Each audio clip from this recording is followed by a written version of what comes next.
Bonjour, je suis Pedro. Mon rôle est de réceptionner la marchandise livrée par nos fournisseurs. Je dois contrôler les palettes reçues et également payer les frais de livraison dus au livreur. Je devrais indiquer à Martha, notre comptable, le montant de ces frais d'achat afin qu'elle puisse calculer combien nous aura coûté en tout cet achat de chaises X23. Nous appelons ce coût total d'achat, le PRA, soit prix de revient d'achat.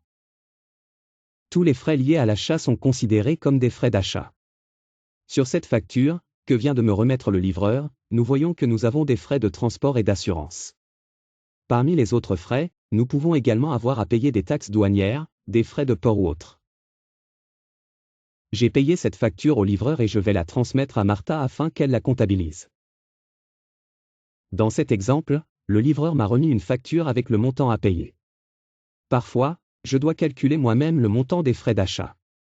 Par exemple, il pourrait s'élever à 5%. Mais 5% de quoi? Du PAN, le montant payé au fournisseur? Du PRA, le coût total d'achat? S'il se calcule sur le PAN, c'est le PAN qui vaut 100%. S'il se calcule sur le PRA, ce sera le PRA qui vaudra 100%. Il me restera ensuite à faire une règle de 3. Merci Pedro. Je vais donc inscrire dans la comptabilité le paiement de ces 560 francs de frais d'achat. Si j'ajoute ces 560 francs de frais d'achat, aux 132 300 francs de prix payés au fournisseur, souvenez-vous, c'était le PAN, j'obtiens un coût total d'achat de 132 860 francs. Ce coût total d'achat de 132 860 francs s'appelle, dans notre jargon, le PRA, soit le prix de revient d'achat. En résumé, le processus d'achat commence par un prix affiché chez le fournisseur. Il s'agit du PAB.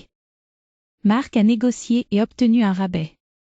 En déduisant ce rabais, nous obtenons le montant de la facture qui nous sera adressée, soit le PAC. En payant rapidement la facture, j'ai pu bénéficier d'un escompte. En déduisant cet escompte, nous obtenons le montant payé au fournisseur, soit le PAN. Reste encore à Pedro de payer les frais d'achat pour connaître enfin combien nous ont coûté, en tout, les marchandises achetées.